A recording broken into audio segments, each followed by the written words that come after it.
పక్ష నిర్ణయం అనే ధిక్కార ధోరణి కానీ అహంభావం కానీ అహంభావం ఇక్కడ చెల్లవు. అది కరెక్ట్ కాదు. నీ ఒక్క వ్యక్తి వల్ల, ఒక వ్యక్తి అసమర్థత వల్ల ఇన్ని లక్షల మంది బాధపడితే, ఇంకొక పక్క నేచర్ కూడా కలిసి రాకపోతే విక్కరించే విధంగా మాట్లాడడం దుర్మార్గమైన కార్యక్రమం. దాన్ని ఏమాత్రం కూడా ఉపేక్షించాం. చరిత్రలో ఎప్పుడూ పడని వర్షాలు పడ్డాయి. 37 సెంటీమీటర్ల వర్షపాతం ఎప్పుడన్నా విన్నారా మీరు? ఒక ప్రాంతంలో, ఒక జిల్లాలో 37 సెంటీమీటర్ల వర్షపాతం పడడం, ఇది కళింగపట్నం దగ్గర క్రాస్ కావడం, కళింగపట్నంలో క్రాస్ అయింది కూడా వర్షాలు పడకుండా ఖమ్మం, నల్గొండలో మళ్లీ పడి, ఏదైతే కృష్ణానది పరివాహక ప్రాంతంలో మళ్లీ పడి బుడమేరు బొంగడం, ఇవన్నీ కూడా జరిగితే సానుకూలంగా స్పందించి ఏ విధంగా ఎదుర్కోవాలనో ఎదుర్కొనే సమయంలో మీరు సహకారం ఇవ్వకపోతే పోతారు. కానీ ఇలాంటి తప్పుడు ప్రచారం చేయడం, ఏదో అమరావతి మునిగిపోయిందంట, వీళ్ళని ముంచాలు తీసుకొచ్చి అక్కడ అప్పుడే బుద్ధి వస్తుంది వీళ్ళకి. అమరావతి మునిగిపోయింది ఎవరు చెప్పాడు మీకు? లేకుంటే అక్కడనే పోడ్చాల, వీళ్ళ శ్మశానం అన్నారు, అక్కడనే పోడ్చాల, అప్పుడే బుద్ధి వస్తుంది. మనుషులకు బుద్ధి జ్ఞానం ఉండాలి. ప్రజాహితం కోసం పనిచేయాలి.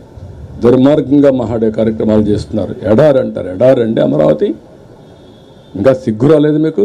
అంటే ప్రజలు వింటారు కాబట్టి ఎదురుదాడి చేస్తారా మీరు? ఎన్ని రోజులు ఎదురుదాడి చేస్తారు? ఎదురుదాడి చేస్తే ప్రజలే చూసుకోవాల్సిన అవసరం ఉంది. ఇలాంటి వాళ్ళని సంఘ బహిష్కరణ చేయాల్సిన అవసరం ఉంది. ఈ నేరస్తులు దబాయిస్తే భయపడిపోతాం అనుకుంటున్నారు, కానీ ఎవరు ఇక్కడ భయపడరు. ఈరోజు కూడా పేపర్లో చూస్తున్నా, ఒక యజ్ఞం మారిగా ప్రజలను కాపాడడానికి మేము ప్రయత్నం చేస్తూ ఉంటే ఒక రాక్షసుల మారిగా విధ్వంసాన్ని సృష్టిస్తున్నారు. ఎక్కడిది న్యాయం? మేము ఒక పక్కన ప్రజల కోసం ముందుకు పోవాలన్నా, ఇంకొక పక్కన వీళ్ళు చేసే తప్పుడు ప్రచారాన్ని ఖండిస్తూ కూర్చోవాలన్నా? ఈరోజు మళ్ళీ వర్షం పడిందంటే మేము భయపడుతున్నాం. మళ్ళా బుడమేర పొంగితే నీళ్లు వస్తే ప్యానిక్ రియాక్షన్ వస్తుందని మేము భయపడుతున్నాం. వీళ్ళకి బాధ్యత లేదండి?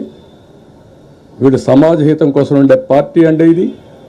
ఇలాంటి దుర్మార్గులు రాష్ట్రంలో ఉండడం కూడా అర్హత ఉందని నేను అడుగుతున్నా.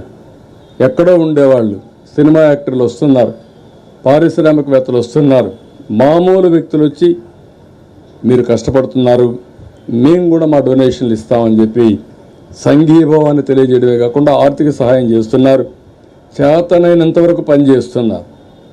ఇప్పుడు ఎంప్లాయీస్ని పిలవలేదు, వాళ్ళే వచ్చారు. అది వాళ్ళ స్ఫూర్తి. ఇది ప్రజల స్ఫూర్తి.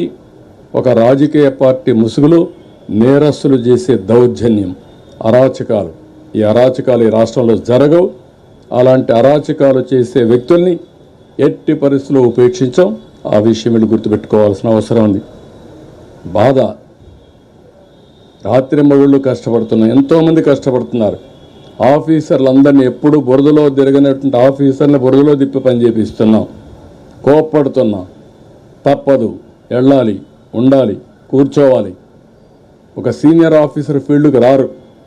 అలాంటిది ఈరోజు చీఫ్ సెక్రటరీతో సహా అందరినీ ఫీల్డ్లో పెట్టి పని చేపిస్తున్నాం. అది మా కమిట్మెంట్. బురజల్లే కార్యక్రమం మానండి. సిగ్గుంటే చేసిన తప్పు క్షమాపణ చెప్పుకోండి. కనీసం మీకు కాన్షియస్నెస్ ఉంటే ఆ కాన్షియస్నెస్ ప్రకారం మనసులోనే మీరు క్షమాపణ కోరండి, ప్రజాహితం కోరితే. అంతేగాని ఇష్ట ప్రకారం మాట్లాడితే మంచిది కాదు. నేను ఎప్పుడు రాజకీయాలు చేయను. సంక్షోభ సమయంలో ఎప్పుడు నా దేశంతా ఒకే ఫోకస్ ఉంటుంది. ఈరోజు డ్రోన్స్ తీసుకొచ్చాం, హెలికాప్టర్లు తీసుకొచ్చాం. ఈరోజు మార్నింగ్ కూడా హోమ్ మినిస్టర్తో మాట్లాడాను. వారిని కూడా రమ్మన్నాను, టీమును పంపిమన్నాం, మళ్ళా లెటర్ రాస్తున్నాం. అన్ని విధాలా మేము చేయాల్సిన పనులన్నీ చేస్తామంటే ఈ రాక్షస మూక ఎక్కడికక్కడ అడ్డం వేయడం, ఇష్టానుసారంగా ప్రవర్తించడం, డిస్టర్బ్ చేయడం, ప్రజల్ని మభ్యపెట్టడం, ప్రజల్ని భయభ్రాంతులను చేయడం, ఇది వీళ్ళు చేసే పని. అమరావతి మునిగిపోతుందంటారు, లేదంటే మొత్తం ఇక్కడ జరగడానికి బుడమేరుని ఏదో గేట్లు ఎత్తేసారంటారు. మా ఇల్లు కాపాడుకోవడానికి ఆ నీళ్లు తీసుకొచ్చి ఇక్కడ వదిలిపెట్టామంటారు. బుద్ధి జ్ఞానం ఉండాలి, కనీసం ఇంగిత జ్ఞానం ఉండాలి. మాట్లాడేటప్పుడు ప్రజలు కూడా వాచ్ చేస్తారన్న ఆలోచన ఉండాలి. నేను అందుకే ప్రజా చైతన్యం కోసం మాట్లాడుతున్నా. నా సొంతం కోసం కదా, నన్నేమీ చేయలేరు వీళ్ళు, అది వేరే విషయం. ఈ రాష్ట్రం ఏమవుతుంది, ఇలాంటి దుర్మార్గుల వల్ల. కష్టాల్లో ఉన్నప్పుడు సానుభూతి చూపించకుండా విషాన్ని